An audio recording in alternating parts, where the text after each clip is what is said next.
Hello students, welcome back. Previously we went through the internal binary operations. Now let's do the external binary operations. What's the difference? We have to consider another set R. That's the big difference. So instead of S cross S2S only, we have to involve R one way or the other. Sometimes we may have to restrict the domain, and in some other case we may have even more diff sets. So not just R and S, but Rn and R2, things like those if necessary. They're all external binary operations. Here's some examples. By the way, I don't need this anymore. A scalar product, did I say scalar products? Excuse me, scalar product is the next example.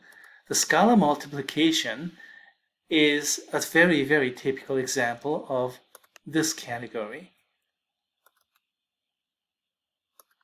If you're not familiar with linear algebra in n-dimensional vectors, then just consider x1, x2 only, or maybe x1, x2, x3 only, and then consider this as just stretching this vector by factor of 2, or by factor of square root of 17, or the factor of negative 1/5, whatever.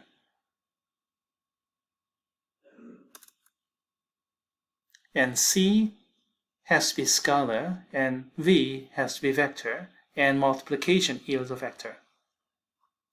Another example is scalar product. Again, it's coming from linear algebra, but if you're not comfortable with all the way to xn, then consider just x1, x2 only, and then consider only this part. That much we already covered in pre-calculus, and then again in multivariable calculus. I do some of it in calculus too, as a matter of fact. Calculus 1, I mean, excuse me, not in Calc 2. Anyway, scalar product is defined like this: multiply the first coordinate, second coordinate, third coordinate, and so on, and then add them all up. So vector times vector ends up with a scalar. So that's called a scalar product. Another application is matrix multiplication in general. M by n matrix and n by p matrix, you see the number of columns and the number of rows must be the same, and end result is m by p. So these sets are all different actually.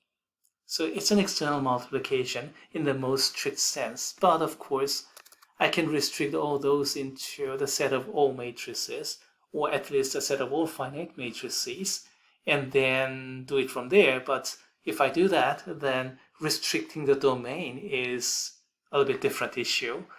So there's a trade-off. So me personally, I'll consider matrix multiplication as external binary operation. But then again, internal or external, they're all binary operations. Now here's some further examples. I want you to select something really far from algebra, so I selected these examples. Distance function, metric, and pseudometrics from geometry and analysis. I cannot put everything in the same viewing window, so alright. So in analysis, probably you went through this kind of metric called taxicab metric, just adding up the distances of each coefficient, each component, excuse me, and then Pythagorean distance, and this is the most typical, and distance squared, and then adding up all those squares and taking the square root, and then Hilda metric, which is an extension. Instead of taking the square, we take the distance to the p power and then add up all those p powers, and then take the pth root. And this is in special case p equals to 1, and this is special case p equals to 2, and this is arbitrary p. And when p is infinity, basically we are taking the maximum distance.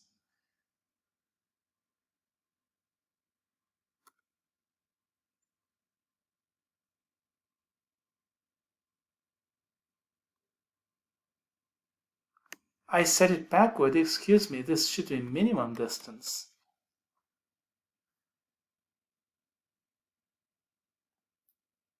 Yes, minimum of all those distances of first coordinate, second coordinate, all the way to nth coordinate. The minimum of all those, excuse me, that's the infinity distance. Anyway, they all generate positive distances, or non-negative distances actually. Distance is 0, then that means 2 points, x and y, are the same. But pseudometrics such as Lorentz metric, or also known as Minkowski metric, can become negative. And these kind of metrics yield Minkowski geometry or Finsler geometry in a little bit higher level. And those kind of things are related to general relativity. So it's highly applicational too, except that they are very, very far away from algebra, yet still it employs some algebraic examples. I thought it was worth mentioning because they are really far away from algebra, yet still using some algebra example. Okay, so much for those metrics and pseudometrics.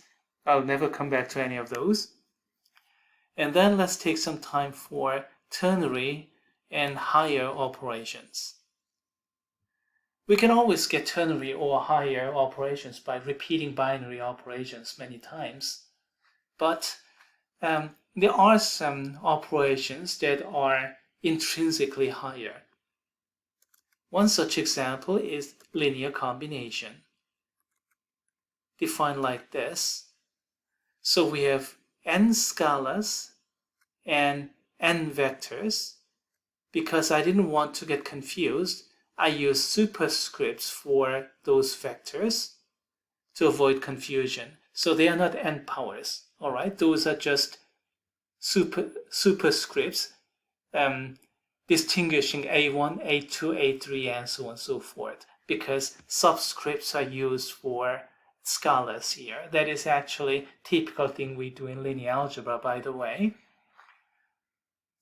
And this is intrinsically higher order because even the smallest case here, x1a1 plus x2a2, require what? 4 elements, right? 2 scalars and 2 vectors.